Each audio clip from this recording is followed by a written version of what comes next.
So we're in conversation, is that right? I'm not sure how.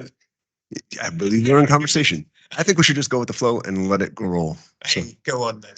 I opened myself up. Yes. All right. Well, I'll start off. I'm Jeffrey Saunders. It's good to see many of you again. I was at the last N100 symposium in Canada, and yes, things have shifted a bit, and they continue to shift.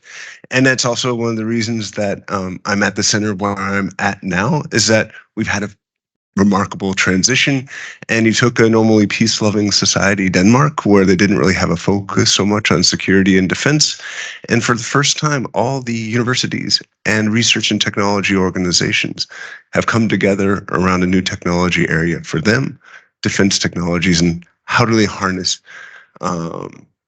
civilian-driven dual-use technologies into a defense context, and that's a recognition of the topic of our panel for today. And that's one of the things that I've been monitoring for the last several years, coming from my experience doing foresight and future studies for a number of organizations. Back in 2008, we were doing some scenarios on how do we see the future of the global economy and energy system moving towards 2030. And I like to go back and take a look at some of those scenarios. And we identified kind of 3 ways the world could develop. We call it the money works. The liberal order would continue as we knew it, despite having some issues with the global financial crisis. We called another one a patchwork scenario, a breakup into regional blocks, competing over resources, competing over their version of how the economic order should look like. And the liberal order would be reduced to the Western world, or parts of the Western world as we know it. And then we had a third one that we called networks. And that's another transition into an alternative way that we could organize our societies. And right now, standing in 2024, I'm starting to wonder which one of those 2 alternatives. The liberal order is definitely under stress. I don't know if we could have the same kind of holding on as we thought as a business as usual scenario from 2008. But that competition between the 2, the networks and the regional block, the patchworks world. Are they really exclusive, do you think? I mean, because it seems to be so the patchworks kind of, we feel tempted to say that's what we're living, but at the same time, aren't we also living in our completely, our networked cyberspace lives that live on top of the patchwork that you described?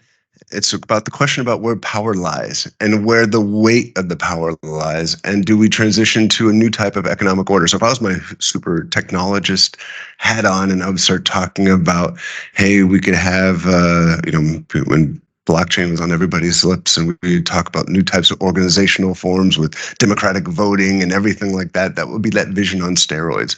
I don't think we quite have that belief of a truly network-driven, democratized society with new types of governance structures. I see this kind of, what you're talking about, mixed together and merging of the 2. But that's to open it up. Yes, thank you very much. I also may come in now, and I was, of course, already pleased to hear about dual use, what you mentioned in the beginning.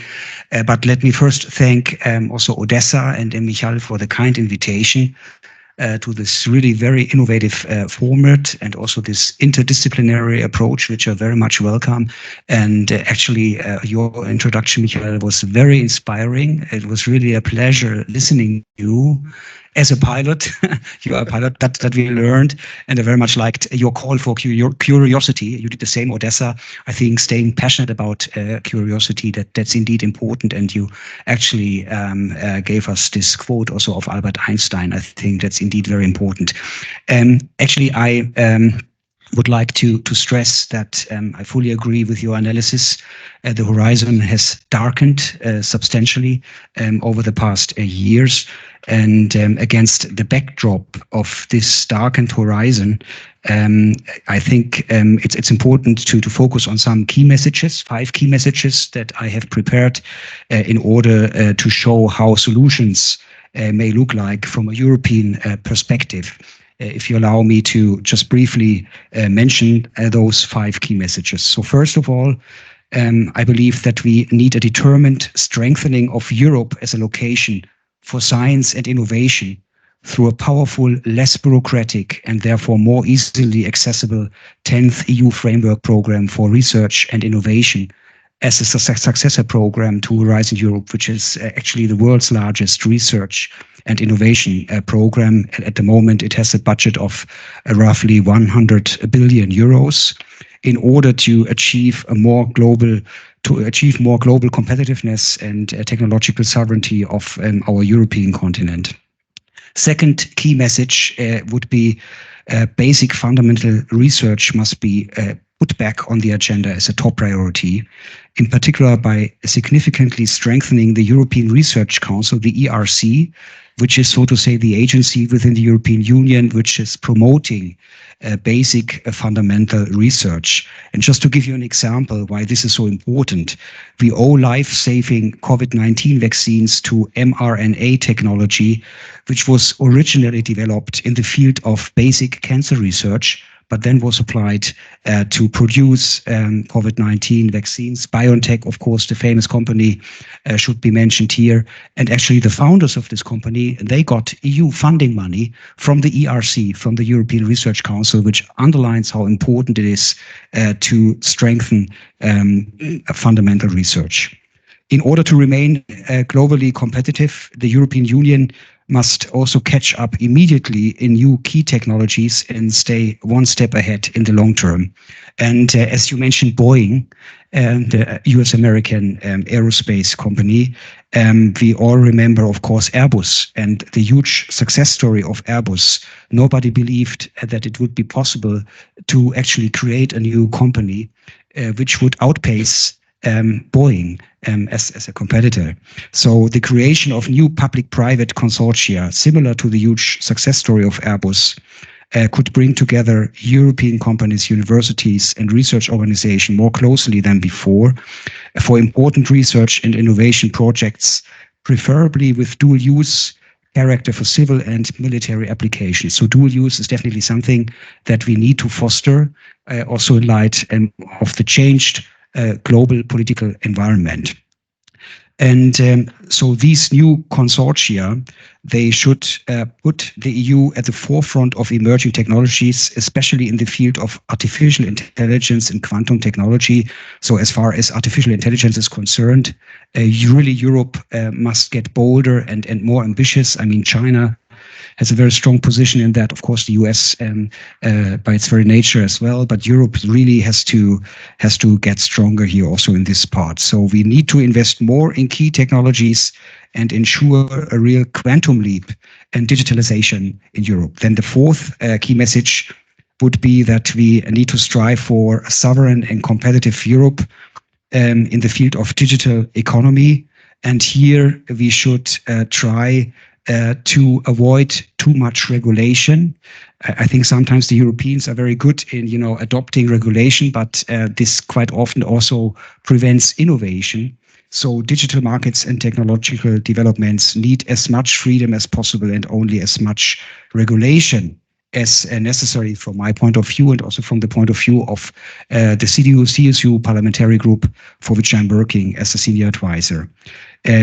Related to that, data protection shouldn't stand in the way of digitalization unnecessarily. So existing data protection rules need to be thoroughly reviewed.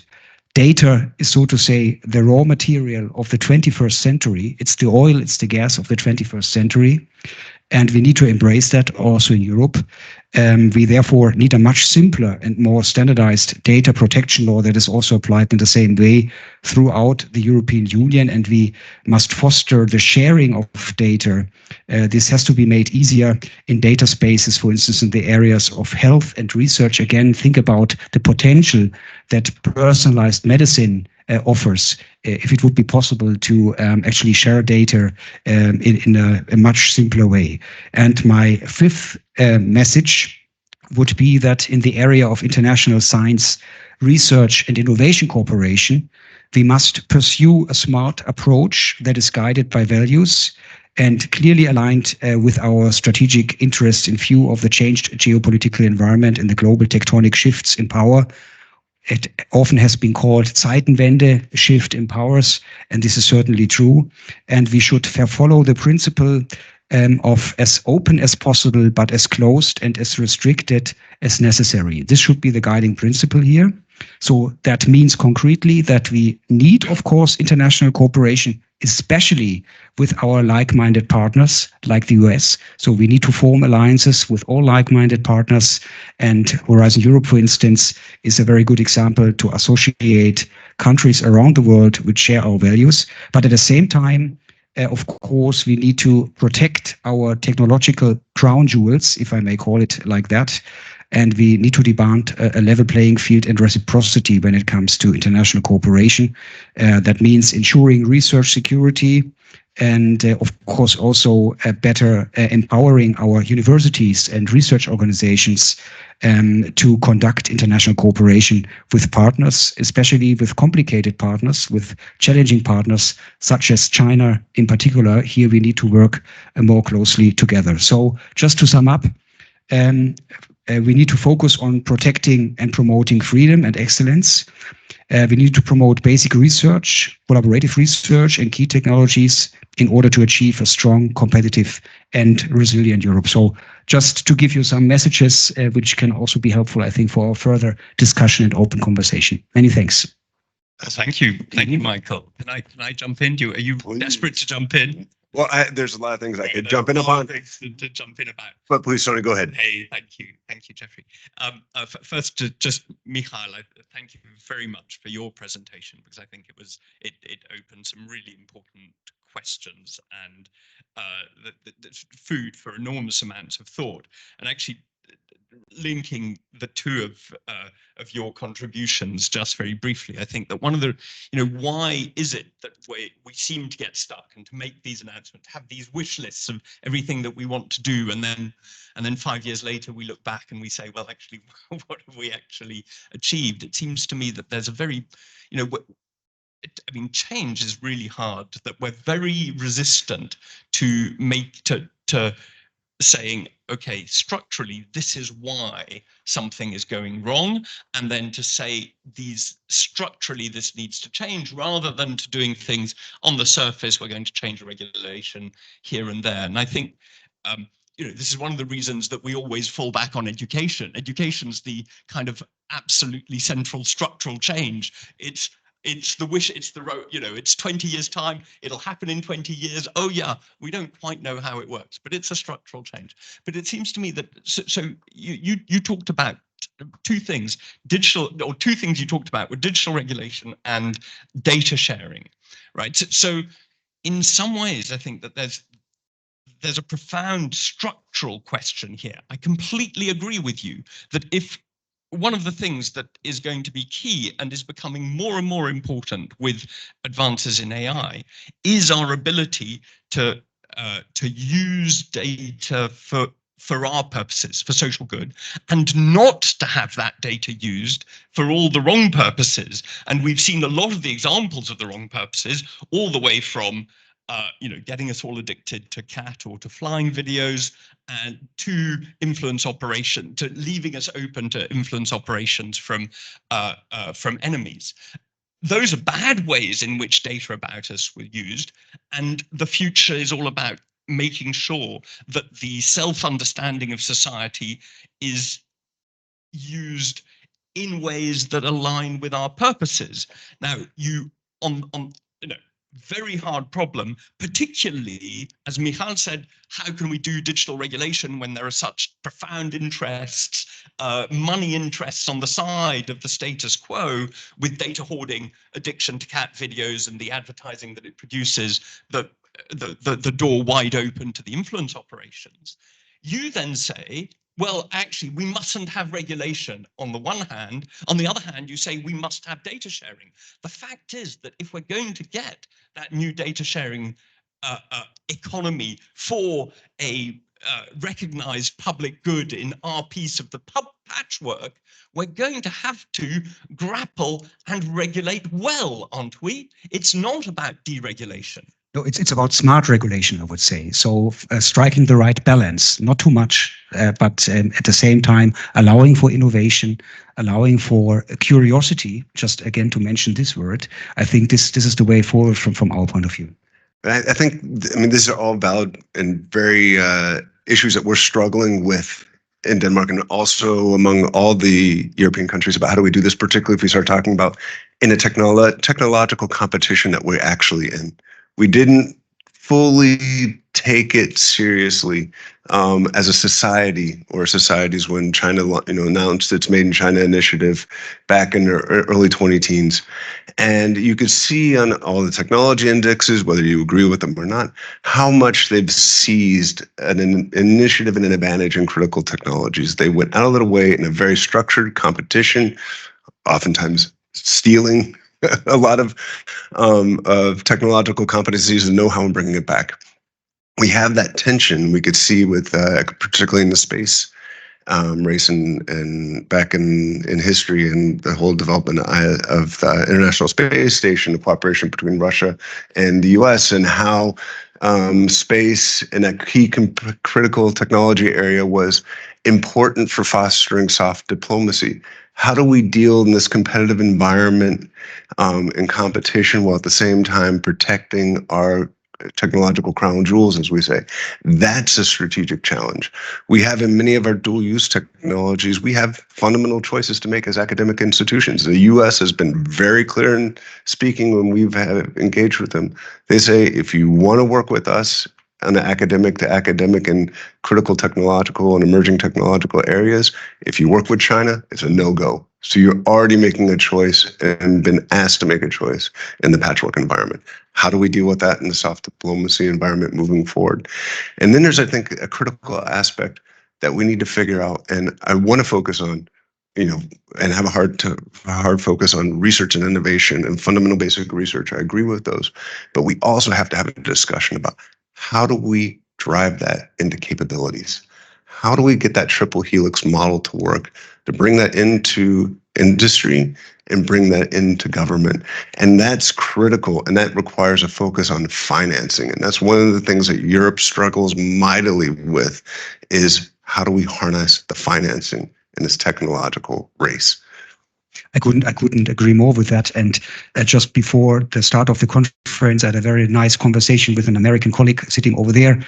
And actually, as you were touching upon, how can we actually translate this into capabilities? That's indeed the crucial question. I mean, we need to improve the transfer, so to say, of knowledge into concrete products, into applications. And here I think we can, again, in Europe, learn a lot from our US friends. I mean, for instance, they have the DARPA in the field of defense and technology. The DARPA is really a successful role model for us. We tried to establish something like that in Germany. It's called Agency for Sprint, for disruptive innovations, but only for the civilian part. And there's another agency which is focusing on cyber and so on. But it's not really working so far, at least not to the extent that we're hoping for. And I believe that we would really need at European level a DARPA. Also, the United Kingdom actually has established a similar agency, but I think it's not working so well so far. So again, a European DARPA, I think, would be something that could make a difference from my point of view. Yeah, I mean, again, we're talking about what do we need to do it for? Because again, if we start talking about the key goals, if we're talking defense technologies, which is something right in my alley, then we're talking about, do we need to solve immediate challenges, or do we need to do, which is more like a research lab focus, or do we need to focus on the big swing technologies, which is DARPA's trying to do? And that's a dynamic where they say in DARPA, hey, you're only there for 4 years and then get out. So that, has some balances around. They don't mean this in a bad way, but it means that they forget failure. So you don't get that we tried that and it never worked, because timing's also an issue. But it also gets in this aspect around you don't get some continuity there. So interesting aspects around whether DARPA is right. One of the things I think is quite interesting is to think about what's the financial model that we could put into place. And that's some of the things that we're trying to innovate new models in Denmark around the financing. How do we spin out some of these aspects? Some will be taken up by primes and other major companies because they struggle with fundamental innovation and R&D. They develop a lot, but they don't really produce new capabilities. They acquire them. So how can we spend into those? But then also, how can we create a funding mechanism that we can capture those ideas that don't quite mature enough to be attractive, or maybe we don't want them to be acquired right away. So how do we create a system that could capture those, give them some capital and space to growth, and then launch them into larger organizations?